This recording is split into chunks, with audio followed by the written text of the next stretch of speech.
हरे कृष्णा, धन्यवाद, प्रणाम आप सभी को। तो आगे हम बहुत सुंदर विषय लेकर आए हैं, वेद शब्द का अर्थ। तो वेद हमने बहुत जगह सुना है। वेद जो है हमारे सारे स्क्रिप्चर्स जो हैं वो वैदिक स्क्रिप्चर्स, वो हमें बहुत ज्ञान के भंडार हैं, विपुल वेद हैं। लेकिन वेद शब्द का अर्थ है ज्ञान। और कैसा ज्ञान? जो पूर्ण पुरुषोत्तम भगवान और उनके साथ अपने संबंध को समझकर उस संबंध के अनुसार कार्य करना, यही परम ज्ञान है। यानी कि भगवान कौन है और हमारा भगवान से क्या संबंध है, इसको अच्छी तरह से समझकर उसके अनुसार अपना जीवन में कार्य करना, ये परम ज्ञान है। तो वैदिक नियमों के अनुसार जो हम कार्य करते हैं वो धर्म कहलाता है। जैसे हम शास्त्रों में जो जो बताया गया है इसके अनुसार अपना जीवन हम चलाएं तो हम धर्म के मार्ग पर चल रहे हैं। क्योंकि सारे शास्त्र जो हैं, धर्मम तो साक्षात भगवत प्रणीतम है ना। धर्म क्या है? साक्षात भगवान द्वारा बोला गया वैदिक शास्त्र हैं। तो भगवान की ये वाणी है, अद्भुत वाणी है। तो सारे शास्त्रों का सार श्रीमद् भागवतम, भगवत गीता, जो इस कलयुग में समझना बहुत ही सरल है। और तो जब हम किसी प्रमाणिक गुरु के गाइडेंस में इन शास्त्रों को पढ़ते हैं, अध्ययन करते हैं, श्रवण करते हैं, तो हमें समझ आने लग जाता है कि भगवान श्री कृष्ण हैं और हम सभी, हर जीवात्मा जो है भगवान के नित्य दास हैं। तो हम आत्मा है, हम शरीर नहीं है। और हर आत्मा जो है, जीवात्मा जो है, वो भगवान का अंश होती है। और हर अंश का ये स्वभाव है, ये नेचर है कि वो अपने अंश की सेवा करे, तभी वो परम सुखी या पूर्ण रूप से प्रसन्न हो सकते हैं। तो इस प्रसन्नता के लिए, परम सुख के लिए हम पूरा जीवन संघर्ष करते ही रहते हैं, पर हमें वो सुख मिल नहीं पाता, क्योंकि वो इस भौतिक जगत में है ही नहीं। और है तो बहुत ही कण, बूंद मात्रा है। इसका उदाहरण दिया जाता है, जैसे रेगिस्तान में बहुत प्यास लगी है किसी को, और जल में एक सीकर डुबो के, एक सीख से ऐसे छिड़का जाए तो बहुत सारी बूंदें और छोटी छोटी बूंदों में रहती, तो वो सीकर में जितना जल आता है उतना ही प्यास बुझती है इस भौतिक जगत में, तो इतना ही क्षणिक सुख मिलता है। लेकिन जब हम अपने आप को भगवान की सेवा में संलग्न करते हैं, जोड़ देते हैं, भगवान कृष्ण की सेवा में लग जाते हैं, तब हमें उस शाश्वत सुख की प्राप्ति होती है। तो श्रीमद् भागवत गीता में भी भगवान कहते हैं, वेदेश सर्वेर में वेद्य। वैदिक ज्ञान का उद्देश्य जो है भगवान श्री कृष्ण को समझना है। तो जो लोग भी वैदिक ज्ञान का पालन करते हैं, भगवान की खोज करते हैं ना, तो भगवान के आदेश के विरुद्ध कोई भी कार्य नहीं करते। जो जो भगवान कृष्ण बताते हैं भगवद गीता में, श्रीमद् भागवतम में, है ना, शास्त्रों में, उसी के अनुसार कार्य करते हैं और इस तरह से अपना जीवन वो धन्य बनाते हैं। और ऐसे सभ्य मानव को आर्य कहा जाता है। आप सभी ने ये शब्द सुना होगा, आर्य। क्योंकि जो आर्य होते हैं, आर्य सभ्य मानव होते हैं, क्योंकि वे वैदिक नियमों का अनादिकाल से पालन करते आ रहे हैं, जिससे मनुष्य परम पुरुष को समझ सकता है। ऐसे वैदिक नियमों का, इतिहास का पता लगाना कठिन है, लेकिन जो प्रमाणिक धर्म के रूप में हम स्वीकार कर लेते हैं भगवान की खोज करने के लिए, तो वो दिव्य ज्ञान है। तो इस तरह से अलग अलग देशों में या अलग अलग लोगों की क्षमता के समझने की क्षमता के अनुसार धर्म का भी अनेक प्रकार के धर्म होते हैं। लेकिन श्रीमद् भागवतम में सर्वश्रेष्ठ टॉप मोस्ट धर्म की व्याख्या की गई है 1.2.6 में। स वै पुंसा परो धर्मो यतो भक्तिर अत्युक्षसे।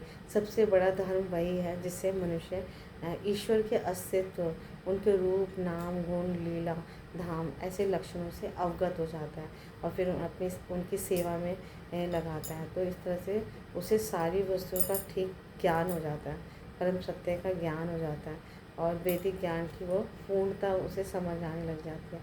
तो वैदिक ज्ञान की पूर्णता जो है भगवान के गुणों का क्रमबद्ध ज्ञान है। भगवान कैसे दिखाई देते हैं, भगवान कैसे बातें करते हैं, व्यवहार करते हैं।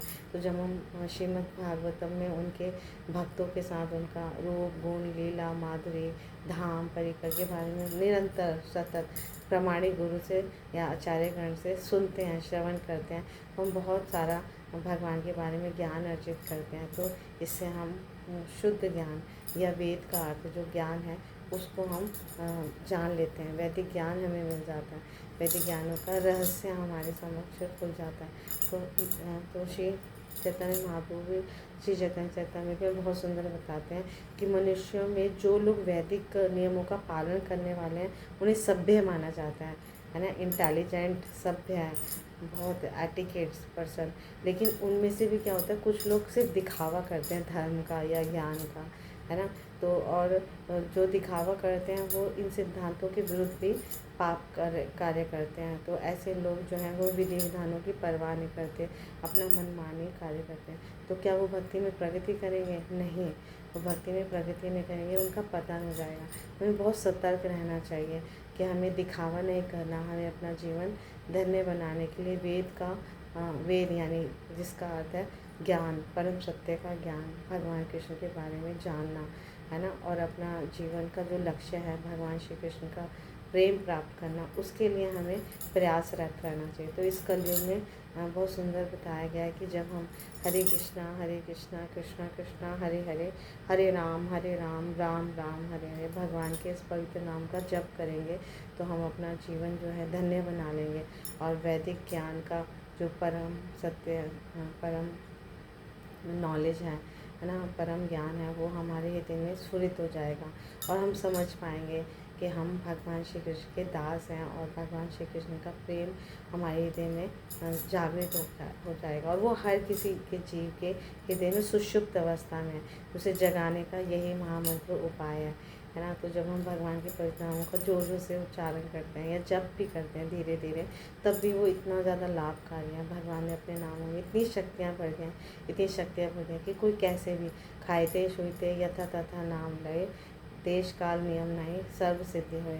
खाते हुए, सोते हुए, जागते हुए, चलते हुए, फिरते हुए, कैसे भी भगवान के पवित्र नामों का जप करता है तो उसका जीवन धन्य हो जाता है ना। जैसे इसी भौतिक जगत का उदाहरण लें, कोई मेरा नाम पुकारे या किसी का नाम पुकारे, है ना, गोविंद गोविंद, या किसी का कोई नाम है तो तुरंत व्यक्ति मुड़ के देखता है कि मुझे पुकार रहा है। तो जब हम निरंतर भगवान के पवित्र नामों का जप करेंगे, पुकारेंगे, तो भगवान भक्त के समक्ष प्रकट हो जाते हैं। और भगवान कृष्ण और भगवान कृष्ण का नाम, है ना, दोनों अभिन्न हैं, बल्कि नाम उनसे ज़्यादा शक्तिशाली है, क्योंकि नाम का हम जो संग हमेशा कर सकते हैं और तुरंत भगवान की अनुभूति होने लग जाती है, भगवान स्वयं प्रकट हो जाते हैं। तो भगवान ने जगह जगह शास्त्रों में कहा गया है कि जहाँ पे मेरे नामों का या मेरे कथाओं का या मेरे विषयों का यशोगान होता है, कीर्तन होता है, मैं वहाँ प्रकट होता हूँ। तो इस तरह से हमें भगवान की वाणी में पूर्ण रूप से श्रद्धा जागृत करना चाहिए और भगवान को उपस्थित करने के लिए उनके विषय में, उनका यशगान, उनके रूप गुण राम लीला माधुरी के बारे में हमेशा श्रवण करना चाहिए, कीर्तन करना चाहिए। तो हम भगवान को प्रसन्न कर सकते हैं और अपना जीवन धन्य बना सकते हैं। Thank you so much. Guru Maharaj की जय, श्री प्रभुपाद की जय, आप सब भक्तों की जय।